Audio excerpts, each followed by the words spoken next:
السلام علیکم، میں ہوں رضوان اشرف۔ آخرکار رانا ثناءاللہ نے اس بات کا اعتراف کر لیا کہ بالکل ہم قوم 47 والی گورنمنٹ، جعلی حکومت، 2 نمبری کی، ہم نے مینڈیٹ کے اوپر ٹاکا مارا ہے، چوری کی، عمران خان کا مینڈیٹ چوری کیا، اور اسی کی بنیاد کے اوپر ہم نے یہ گورنمنٹ بنائی ہے، اسی کی بنیاد کے اوپر ہم نے اسپیکر کا انتخاب کیا، ڈپٹی اسپیکر کا، اور اس کے بعد سینٹ کے چیئرمین کا، صدر کا، اور وزیر اعظم کا، سب سے بڑھ کر گورنمنٹ نے اسی بنیاد کے اوپر کھڑی کی۔ رانا ثناءاللہ کو یہ کیوں اعتراف کرنا پڑا؟ رانا ثناءاللہ نے یہ جو ٹویٹ آیا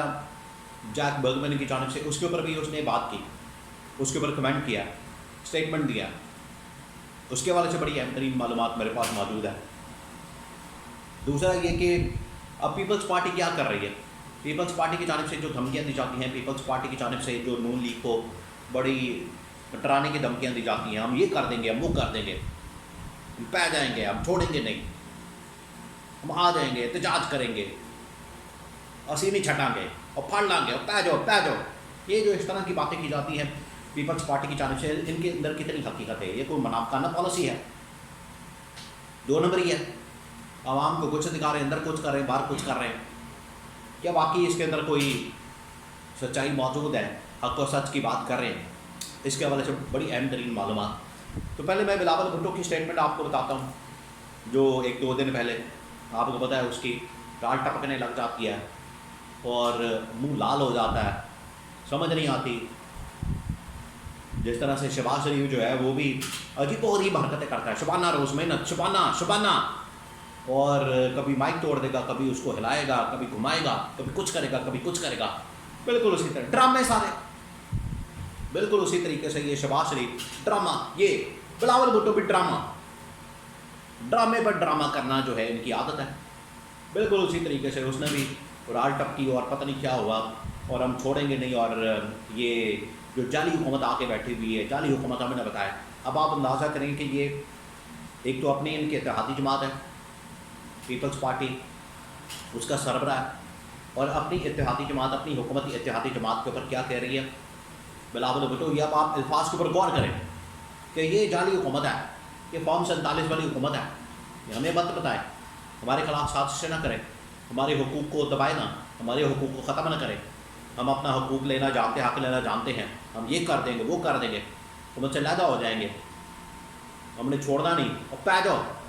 اس طرح کی باتیں کی جا رہی ہیں، اپنی اتحادی حکومت کے خلاف، اپنی اتحادی جماعت کے خلاف یہ اس طرح کی باتیں کر رہے ہیں، تو کیا اوقات ہوگی؟ اس کا مطلب ہے کہ جو عوام اور اپوزیشن کہہ رہی ہے وہ بالکل ٹھیک کہہ رہی ہے، بلاول بھٹو اس کو انڈورس کر رہا ہے،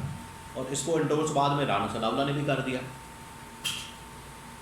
رانا ثناءاللہ سے پھر پوچھا گیا کہ یہ بلاول بھٹو تو آپ کے خلاف بڑی باتیں کر رہا ہے، آپ کو کہہ رہا ہے کہ پیجو، اور آپ کو کہہ رہا ہے جعلی، آپ کو کہہ رہا ہے فارم 47 والی، تو رانا ثناءاللہ نے کہا کہ یہ نہیں، فارم 47 والوں نے تو صدر کو منتخب کیا ہے،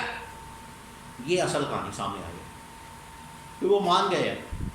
کہ ہم فارم 47 والے ہیں، تو ٹھیک ہے، پھر فارم 47 والوں نے تو آپ کو منتخب کیا، آپ کو صدر بنایا، آپ کو چیئرمین سینٹ بنایا،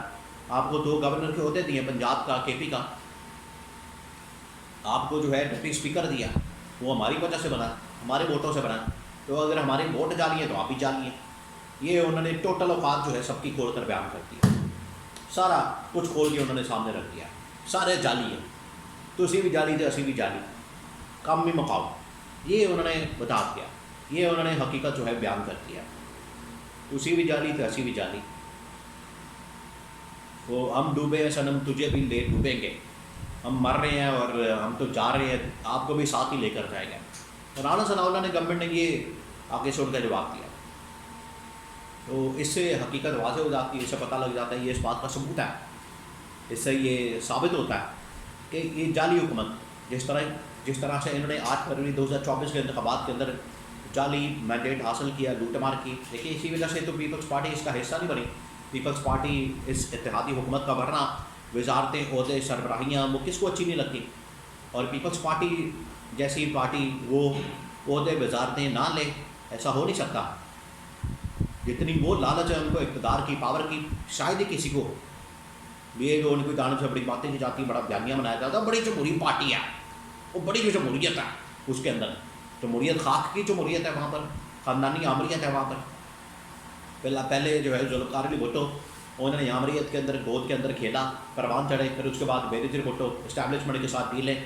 جتنی گورنمنٹ بنی اسٹیبلشمنٹ کے ساتھ مکمل کر کے نواز شریف کے خلاف سازشیں کر کے اور پھر اس کے بعد آصف زرداری اسٹیبلشمنٹ کے ساتھ مکمل کر کے اور آج تک سندھ کے اندر مکمل کر کے بیٹھے ہوئے ہیں. جمہوریت خاک کی جمہوریت ہو تو واقعی میں پھر جمہوری طریقے سے کام کریں, بات کریں, اقدامات کریں, عمران خان کا مینڈیٹ تسلیم کریں اور ایک دوسرے کے اوپر وچو کھائی دو تو حالہ پائی دو اور ایک دوسرے کے اوپر حملہ الزام بازی اور یہ سب کچھ کرتے ہیں. لیکن حقیقت یہ ہے کہ دونوں جو ہیں وہ ایک دوسرے کے سامنے, ان کو پتہ ہے ہمام میں سارے ننگے ہیں, ان کو پتہ ہے. اسی وجہ سے انہوں نے حملہ کیا, انہوں نے کہا کہ یہ فارم 47 والی حکومت ہے. رانا ثناء اللہ نے کہا کہ اگر ہم فارم 47 والے ہیں تو اسی کی ووٹوں سے آپ منتخب ہوئے. دونوں ننگے ہو گئے. اب رانا ثناء اللہ سے یہ جیک برگمن کے بارے میں بھی پوچھا گیا کہ جیک برگمن نے آپ کے بارے میں ٹویٹ کیا ہے کہ عمران خان کو رہا کرے اور ملک کے اندر جمہوریت کو بحال کریں, انسانی حقوق کو بحال کریں, ہیومن رائٹس کے وائلیشنس کو بند کریں اور جمہوریت کو, آئین اور قانون کی بحالی کو یقینی بنائیں. تو رانا ثناء اللہ اس کے اوپر اب بالکل یہ فارغ ہو گیا, اڑ گیا, اس کے رنگ اڑ گئے اور لینے کے دینے پڑ گئے. اس نے کہا کہ یہ تو الٹا پڑ گیا سب کچھ. اس نے کہا کہ یہ اس کی منافقت ہے, یہ وہی صاحب ہوا ہے, چوروں کو مور پڑ گئے. تو اس نے کہا کہ یہ منافقت یہاں پر کچھ, باہر کچھ, اندر کچھ, یہاں کچھ, وہاں کچھ. تو رانا صاحب یہ ہوگا آپ کے ساتھ. امریکہ جو ہے وہ اپنا بالکل ٹھیک بات کر رہا ہے. اس نے جا کے یہاں نہیں بات کی تو وہاں جا کر دی. آپ نے یہاں پر جھوٹا بیانیہ بنایا ہوا تھا لیکن اس نے یہاں پر بات کی ہے. آپ مانیں گے اس بات کو کسی دن, آپ تسلیم کریں گے. وہ یہاں پر بات کر کے گئے ہیں, انہوں نے بات کی ہے عمران خان کے متعلق. پاکستان میں اسٹیبلٹی حکومت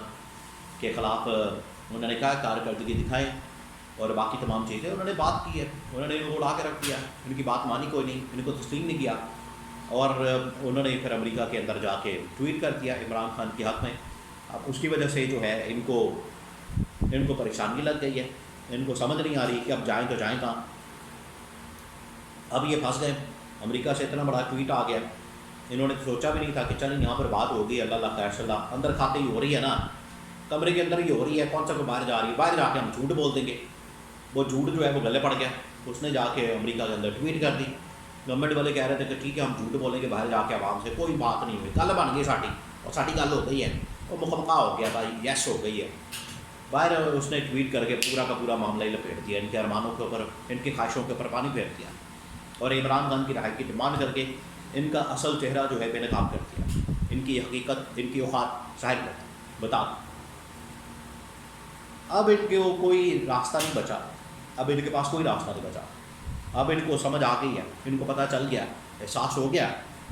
نمے ان کو پتہ چل گیا. لیکن ابھی میسنے بن کے بیٹھے ہوئے ہیں. کتنی دیر تک میسنے بن کے بیٹھے رہیں گے؟ آخرکار ان کو نہ صرف عمران خان کو رہا کرنا پڑے گا بلکہ ان کی ڈیمانڈس کو بھی پورا کرنا پڑے گا.